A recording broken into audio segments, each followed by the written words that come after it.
Good afternoon and welcome to the Center for Learning and Innovation Faculty Enrichment webinar. Today we are talking about group projects. And to borrow a line from Shakespeare, the question is to do group projects or not to do group projects. That is the question. That's what we will be talking about today. I know there are probably folks watching who are on either side of the fence. There might be people who have had poor or bad group experiences in the past and they avoid them at all costs. There are some who probably love to do group projects. And today we're going to look at some benefits of group work.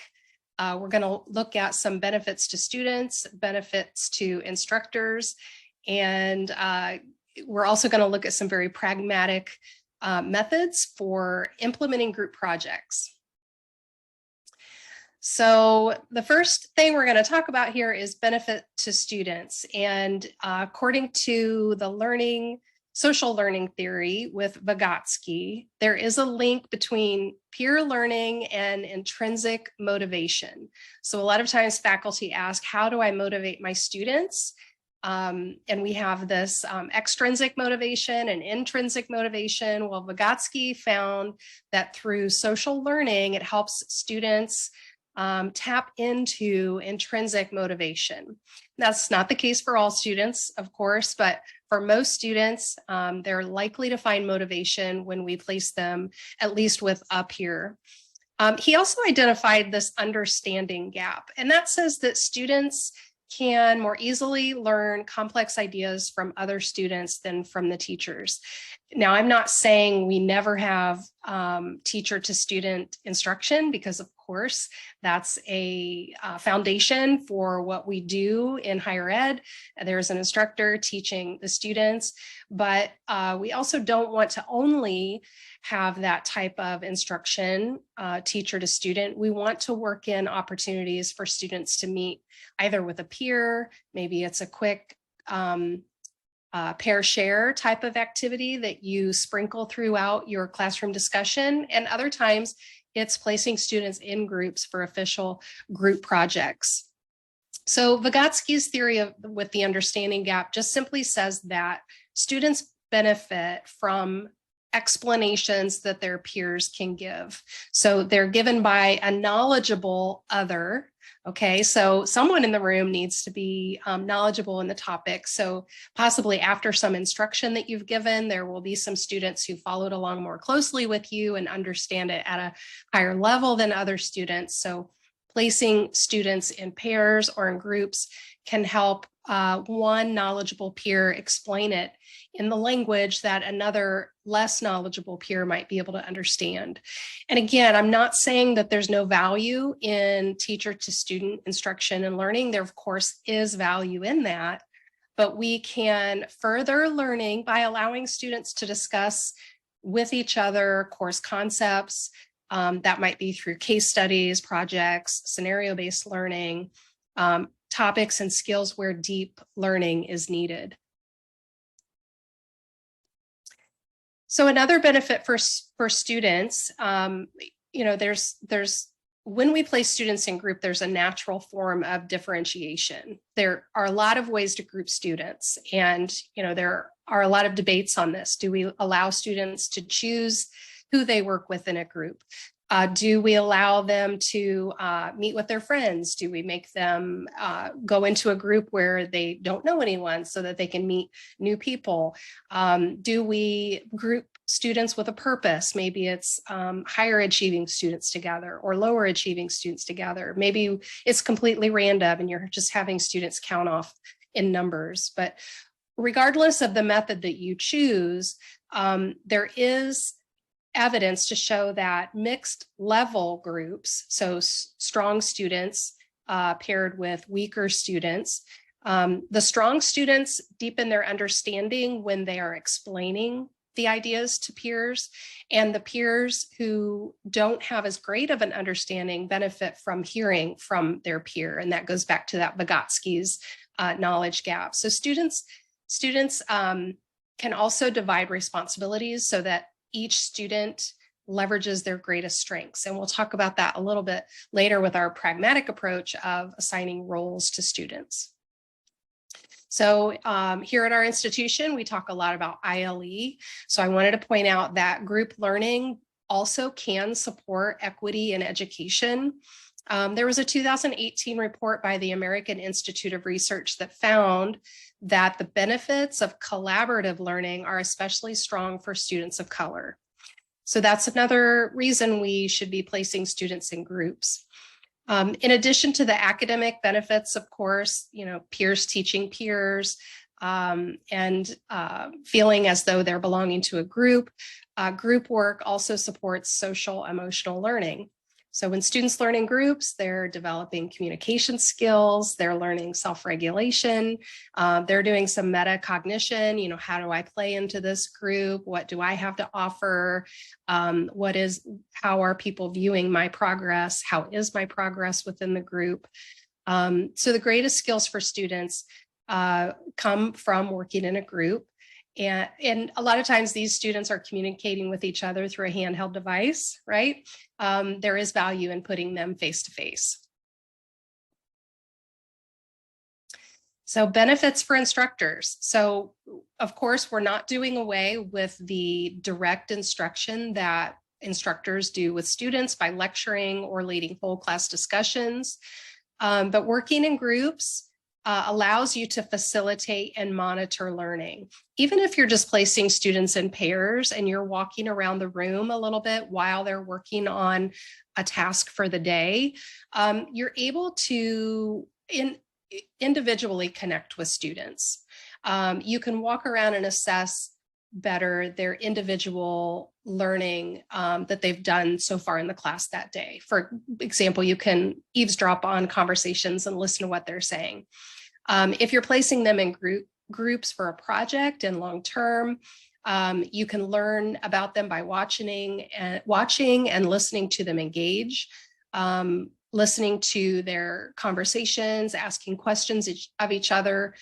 And you can really start to identify their individual and collective gaps in understanding. So if you're walking around the room and you're hearing misinformation being shared, widespread, maybe we need to do some reteaching. There might be times where you can intervene into a discussion and ask some probing questions, some Socratic questions to help guide students on the right way. So eventually you might hear students even discussing and learning things you never even explained to them. They're going to go down paths that maybe you weren't able to in a whole class discussion. And they're going to start relating things to their own lives and their own world as they know it, and start to make those connections to maybe the field that they're studying or hoping to go into someday. So don't be surprised if they take the learning deeper than you were able to with a lecture or a whole class discussion.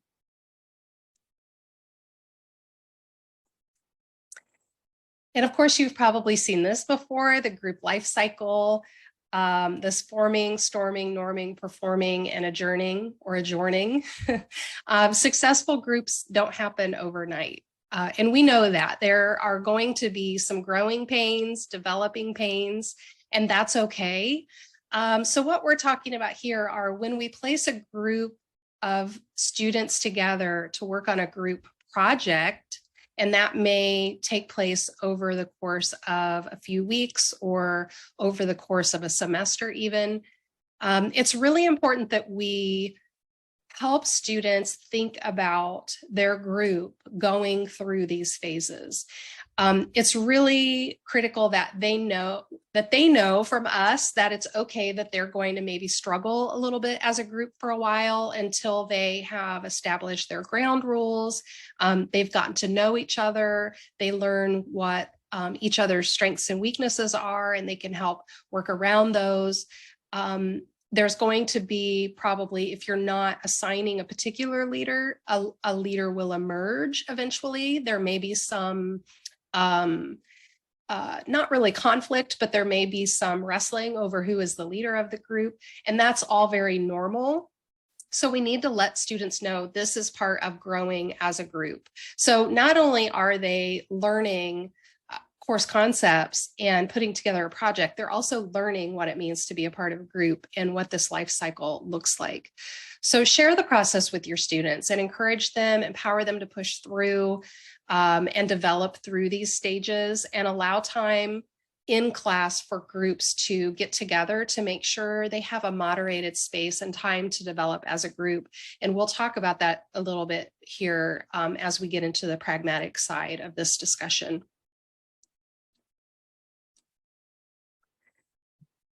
So 3 areas I want to focus on today in terms of our pragmatic approach to groups. And again, I'm looking at this from the perspective of students working on projects long-term. So of course, I talk a lot in my webinars about student-to-student interaction and how you can sprinkle that through a day where you're going to be lecturing.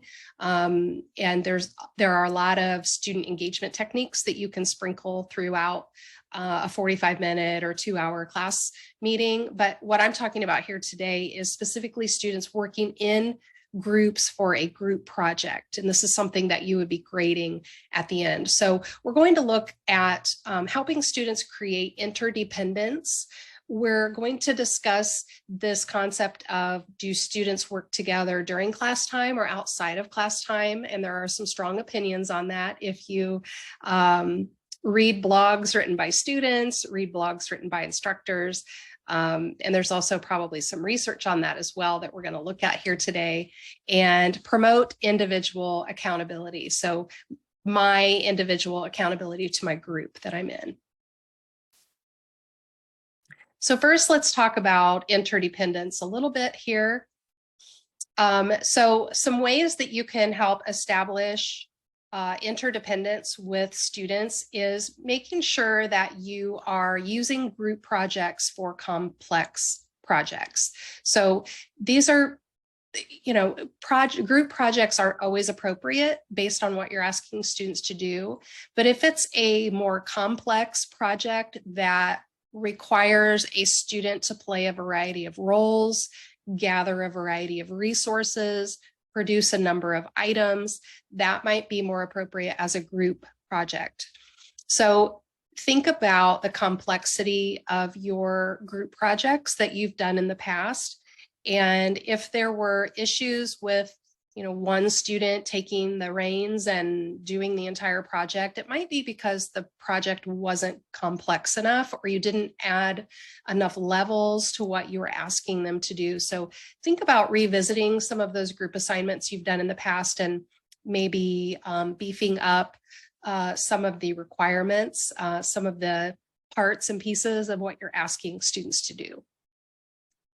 You could also help create a shared role, or create a shared goal that requires collaboration. So maybe you're asking students to, in a group, compete with the other groups to design or develop the best XYZ, whatever you're studying in your class. So putting them in competition with other groups can build in this sense of interdependence. We want to win, we want to be the best, and I'm going to do all I can to help my group succeed against the others.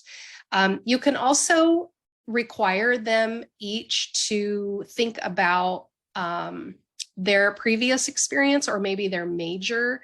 And so maybe this is a general ed class, but you have groups with 3 or 4 different majors represented. And maybe there's a piece to your project that requires each of them to come at the project based on their particular major or their particular career field that they're going into, to give them a sense of responsibility for a specific piece. And they're the only ones with that knowledge, right? Because that is their major, or that is their career field that they're pursuing. So they have something of value to add to the group as a whole. Another thing that you can do, and I love to do this, sometimes I allow students to select their role, and sometimes I assign their role.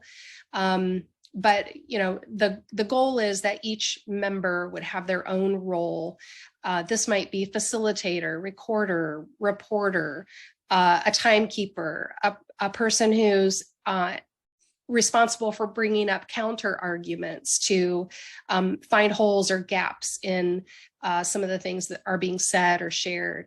Maybe there's a harmonizer, an innovator, a fact checker, someone who is doing some searching online or searching for resources or running to gather materials. But the idea is that each member has their own role to play, and without each role being played in a complex project, with each of them bringing their own thing to the table, there's really not a way for them to sit back and not do their part. You might have students who try to do that, but we're going to talk about ways that we can avoid that here in a little bit.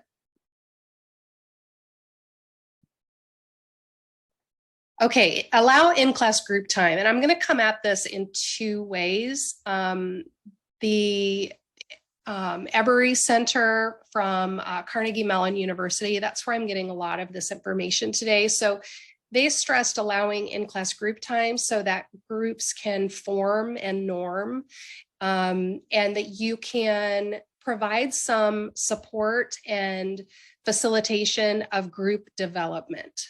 Okay, so you need to make sure that you're not just, okay, everybody get in a group and now go out and do this group project.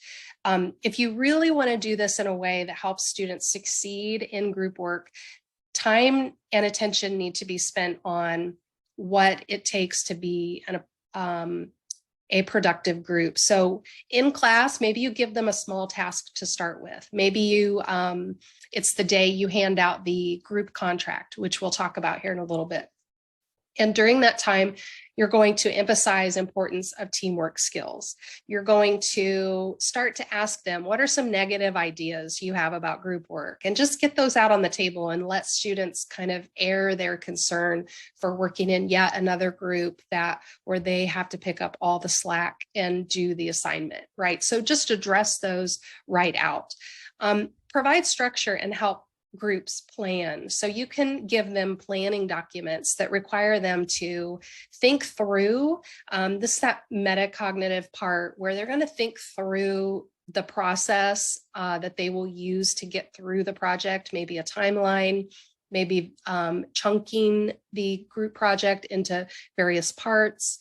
But you really want to make sure you're setting time to help them do that.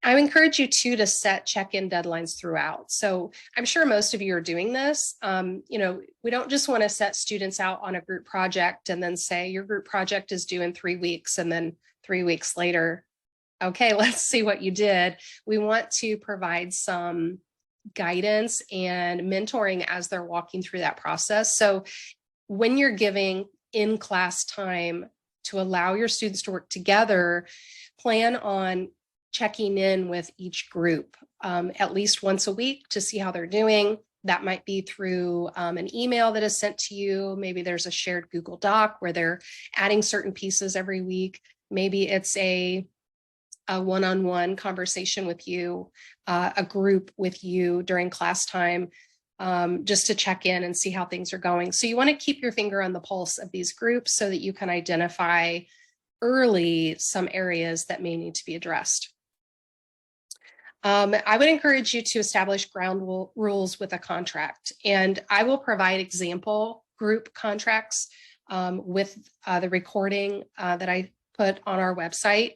So I will link out to group contracts that you can start with and revise to meet your particular project. You can also have students develop their own contract depending on the class content.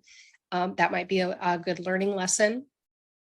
And then you also want to help empower groups with conflict resolution skills. So there may not be conflict early, or maybe it's not identified yet. Maybe they're not paying attention to conflict that is there, but you can see kind of bubbling under the surface. So spend time in class while students are sitting in their groups to do some whole class instruction on conflict resolution and how to approach people when you have conflict between you or someone's not pulling their weight. What are some things that you're going to do? And some of those might be addressed in the contract. You know, there might be a piece that says, if I'm not doing my part, I will welcome my group members to bring that to my attention, and then I will do my best to fulfill my responsibility. So that could be part of the contract. So it's easier for students to say, you know, remember our contract? Well, we don't feel like you're pulling your weight, or we don't feel like you're doing your part. It's easier for them to bring that up. Foster metacognitive skills. So this is asking students to reflect on, what am I bringing to the group? What do I have to offer the group? How do I feel about the process that we're using right now? Just having them do some reflecting on the process and what's going on in the group. And then use process assessments throughout. So asking students to assess, are they meeting their timeline? Are they following those chunks of steps that they developed in their initial plan? Is there a process that's not working? You know, is there an issue and we can fix that in the process? So allow in-class group time for students to walk through these phases of becoming a group and working through the project. And I'll also say, I read an interesting article by a college student who it was approached as, please stop assigning group work if you're going to have us do all the group work outside of class. And that made me really stop and think about the way we do group projects. You know, a lot of times we do say, you know, we're going to continue plugging through this content in class, but outside of class, you're expected to get this project done. And I think that leaves room for these issues that are typically experienced to develop. So I would encourage you to look at your curriculum and look at your semester schedule and determine days or parts of days in your classroom where you can allow time for students to get together and at least touch base, work on their project pieces a little bit. And this is a time where this is the time you check in with students. This is the time you're walking around listening to conversations. This is the time for them to ask you questions while you're there. This is a time really to assess how things are going within the groups. And you know your students well, so you're going to quickly recognize students who are more or less engaged. And that can help you promote pulling your weight and doing your part. And then the next piece of this is the individual accountability. So it's important to structure this individual accountability into your group project assignments. So in addition to evaluating the work of the group as a whole, you can ask individual group members to demonstrate their learning in other ways. So perhaps you have this group project that they're putting together, and you're going to not only assess the process that they used, but the product that they came up with. And you have a rubric that's used to ensure your assessment criteria are clearly defined and communicated. But you might, in addition to the group project, consider individual work that goes along with the project. And this might be having students demonstrate their learning through quizzes. It might be asking them to do independent write-ups or weekly journal entries. There's all kinds of things that you could ask individuals to do on their own while they're a part of a group that would help you, one, determine their learning, and two, assess how involved they are in the process. And that can then prompt you to step in midterm before it's too late at the end, where students are now just frustrated with someone who's not doing their part. So not only does this help you monitor the student learning, but it helps to prevent this free rider phenomenon. And students are probably less likely to leave all the work to the more responsible classmates if they know their individual performance will affect their grade as well. So let's talk about grading, because I get a lot of, typically when faculty are anti-group projects, it's usually because they're at a loss with, well, I don't think the grading is fair, or I'm not really sure how to grade the group when not all students were doing the same amount of work. So think about your grading, not just like, let's say you're putting students in a group and you've given them each their own individual complex case study to work through, and they need to create a product to help fill a gap within the case. Okay, so, and they're going to present that at the end of class. So a lot of times we have a rubric and we're assessing the group presentation at the end and maybe the product that they develop to help fill that gap. But that doesn't have to be all of the grade. Okay, there's a lot of different ways to do that. So that could be self-assessment, peer assessment, group assessment. You might use evaluation forms, you might have a survey, you might have a rubric. And it doesn't mean that 100% of the student's grade comes from that end product. It doesn't even mean that they all get the same grade at the end. So some faculty members make the group grade worth 50% of the overall 100%, and then the individual grade worth the other half.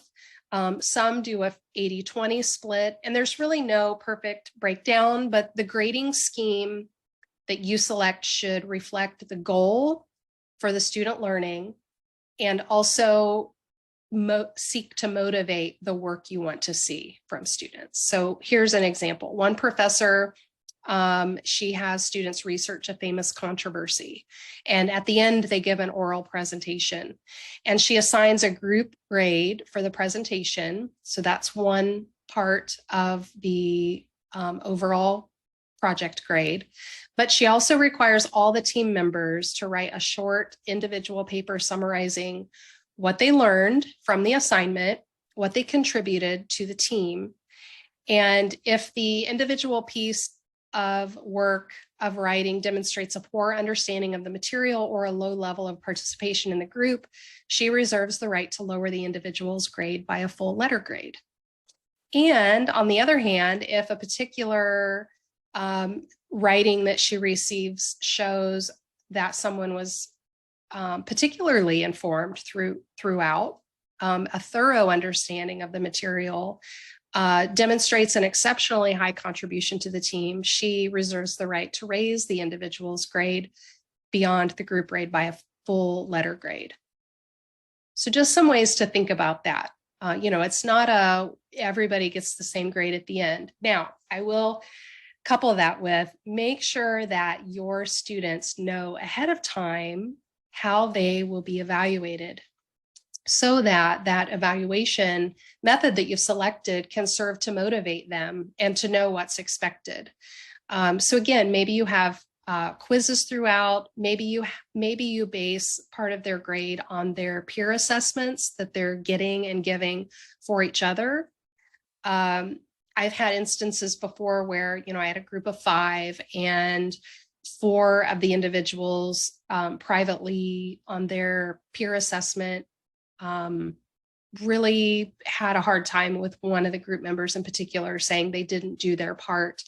And then it was clear from what that other student was saying and what I saw during the final presentation at the end, that they certainly weren't really a part of the group. Now, students knew that in the beginning that they would be assessing each other as peers at the end, and that I would reserve the right to raise or lower grades for the individuals based on that. So just make sure that your criteria, your evaluation, the method of assessment and evaluation is very clear from the very beginning, so that you don't run into things in the end where you feel like you do want to give a student a lower grade and you didn't say that that was a possibility. So that could cause some problems. So, so the question then, to do group projects or not to do group projects, what is your answer?